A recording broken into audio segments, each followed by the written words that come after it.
He bought a beautiful, small, old, square, brown Italian leather antique box. No, Excuse me? it's wrong. Every single word. Every single word is a real word. Every single adjective is accurate. The box exists. I have described it perfectly. What are you talking about? And yet, And yet it sounds completely wrong. Like a pebble rattling around inside your ear, doesn't it? that feeling, that little bit of discomfort when something is just off. We're going to fix that today.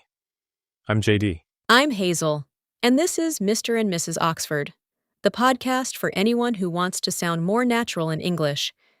And today, we're pulling back the curtain on one of the most mysterious rules in our language: adjective order. Last week, we teased you with a sentence. A lovely, big old rectangular green French silver whittling knife, and promised to explain why it felt so crowded, so clunky. Today is next week, and we are going to unlock the secret rule that every native speaker follows, every single time, without ever being taught it. That's the wild thing about this. No British child ever sat in a classroom and had this sequence drilled into them. We don't consciously know it. And yet, if you get it wrong, every native speaker in the room will feel it immediately. It's like a hidden tripwire in our brains. It's that exact sensation you just felt with my box. Nothing is technically broken. All the words are correct. But something is just out of alignment.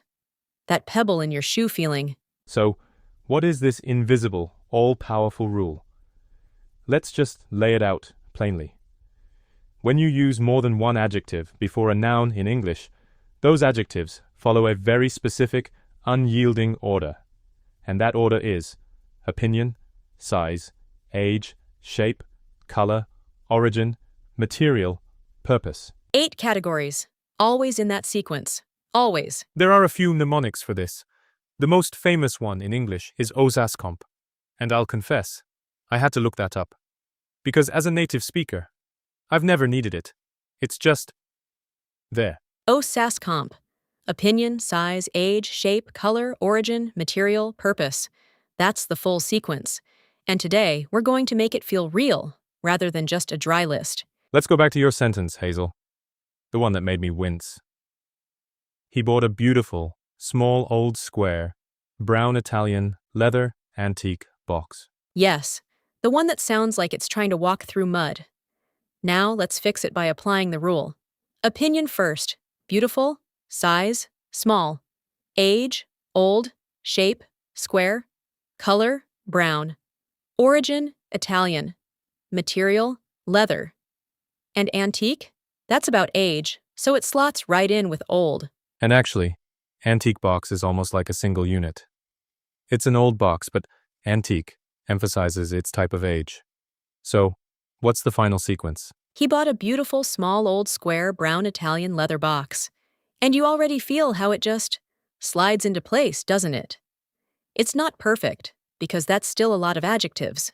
But the order is finally correct. And that's an important point. Native speakers almost never stack 8 adjectives in front of a noun.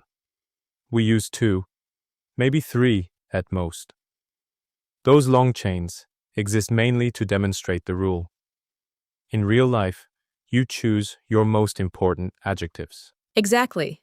In real conversation, you might say, he bought a beautiful little Italian leather box. 4 adjectives: opinion, size, origin, material. That feels perfectly natural. Or, she was wearing a gorgeous red silk dress. Opinion, color, material. Gorgeous, red, silk. That's a sentence you'd hear every day. Let's do one more full one before we break down the individual categories. How about, he drives an old German sports car. Age before origin. Old German.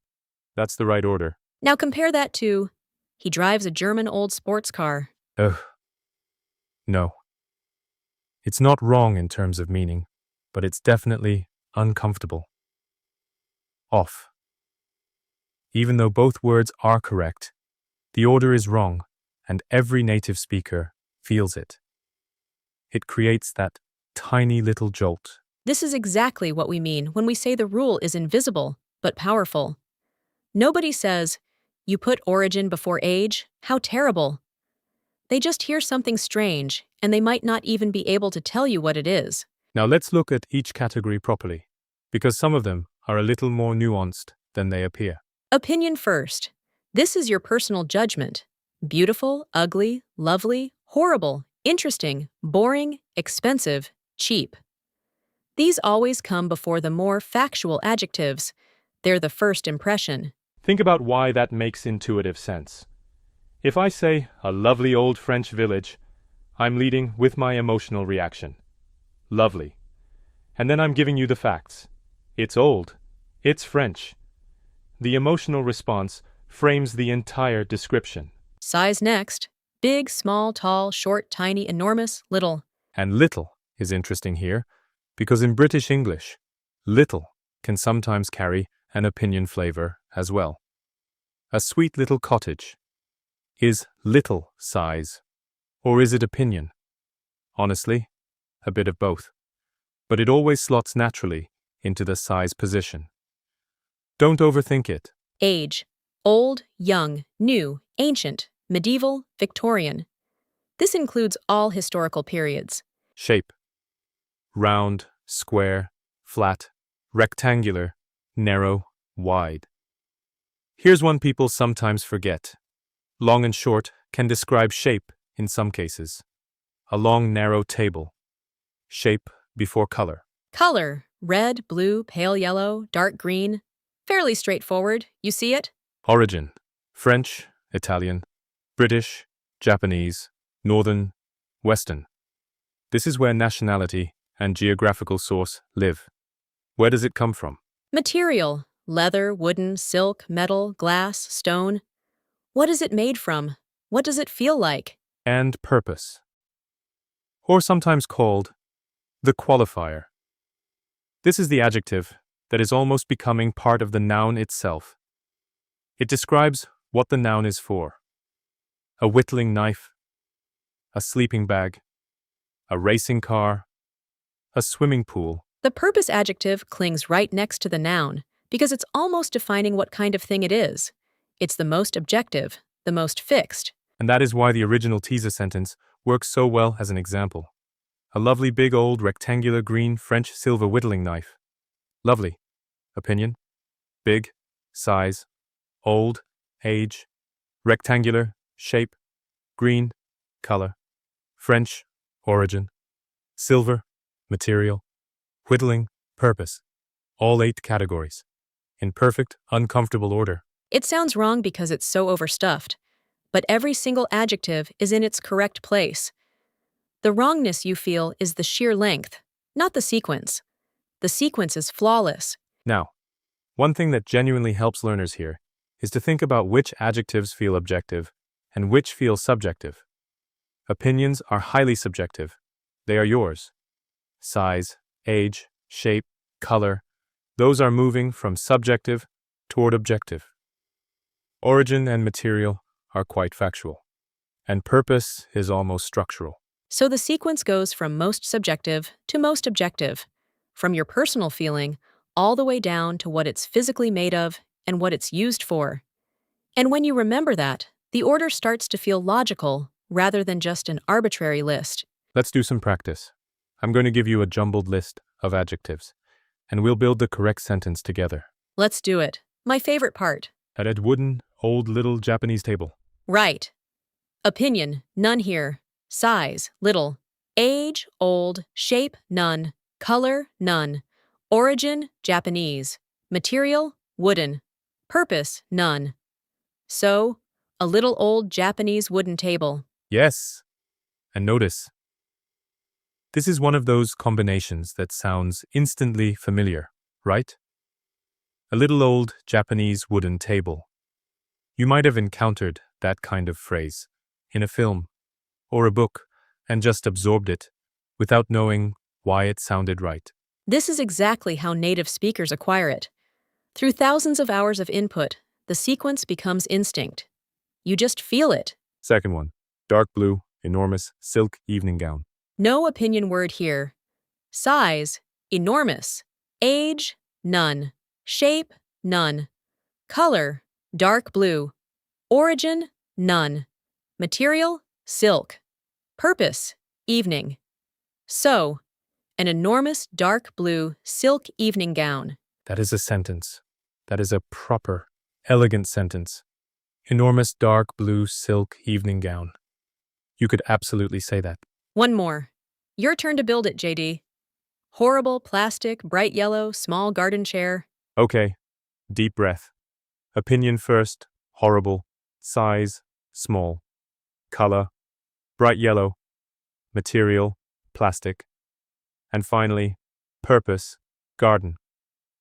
So, a horrible, small, bright yellow, plastic garden chair. Perfect. And you feel how horrible sits right at the front. It's your immediate reaction. Then small. You're sizing it up. Then bright yellow. You're seeing it. Then plastic. You know what it's made of. And garden. You know what it's for. It's like peeling back layers of information. Now there is one more thing we should quickly mention. Coordinating adjectives versus cumulative adjectives. Ooh, this is the comma question. Exactly. Sometimes you use a comma between adjectives, and sometimes you don't. And learners often don't know why. The rule is this. If two adjectives are both in the same category, or if they are both opinion-type adjectives, you can use a comma or and between them. She was a kind, generous woman. Kind and generous are both opinions. A comma works perfectly. You could even say, a kind and generous woman. But if the adjectives are in different categories on the sequence, no comma. A beautiful silk dress. Not a beautiful silk dress. Beautiful is opinion. Silk is material. Different categories, no comma. A quick test that native speakers use instinctively. Can you put and between the adjectives, and does it still sound natural? A kind and generous woman. Yes, natural. A beautiful and silk dress. No, that sounds very wrong. So no comma. That and test is genuinely useful. It doesn't always work perfectly at the edges, but for the vast majority of cases. If you can say and between them comfortably, a comma is fine. If and sounds strange, no comma. Let's do a quick recap before we get to this week's challenge. Adjective order in English follows a strict sequence. Opinion, size, age, shape, color, origin, material, purpose. Native speakers are never explicitly taught this, but we feel it instinctively. Getting it wrong doesn't break communication, but it creates that pebble in the shoe sensation. Something is just slightly off. Coordinating adjectives in the same category can take a comma. Cumulative adjectives in different categories do not.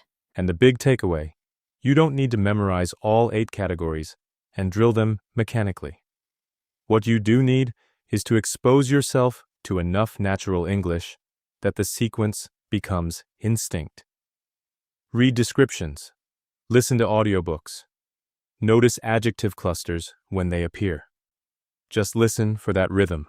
Your challenge this week, and we genuinely love it when you try these, is to describe something you can see right now using 3 adjectives before the noun. Can you make it sound so natural that we wouldn't even notice you were thinking about the rule? Find an object.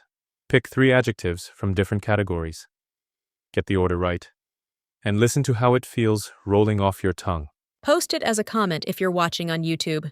We read every single one. And if you get it wrong, that is absolutely fine. That's how you learn. A lovely little wooden comment. That's what we're after. 3 adjectives, 1 noun. Let's see what you've got. If this episode helped you, please share it with one person who is learning English. That is genuinely the best thing you can do for this channel. Word of mouth from people who actually find it useful. That means everything to us. And subscribe if you haven't already. We're here every week, and the episodes build on each other. You will get more out of each one if you've heard the ones before. Now, next week. Next week, we are going somewhere that makes a lot of learners nervous. Not because the grammar is complicated, but because it feels emotionally uncomfortable. We are talking about how to disagree politely in English, not just how to survive an argument. Actually push back on something. Say you don't agree. Hold your position and still sound like a confident, respectful speaker. Because the way you disagree in English, the specific phrases, the softening moves, the structure, that is a skill. And once you have it, every difficult conversation gets a little bit easier. That's next week on Mr. and Mrs. Oxford. Until then, take your challenge seriously. Find 3 adjectives, get the order right, and notice how it feels. See you next week.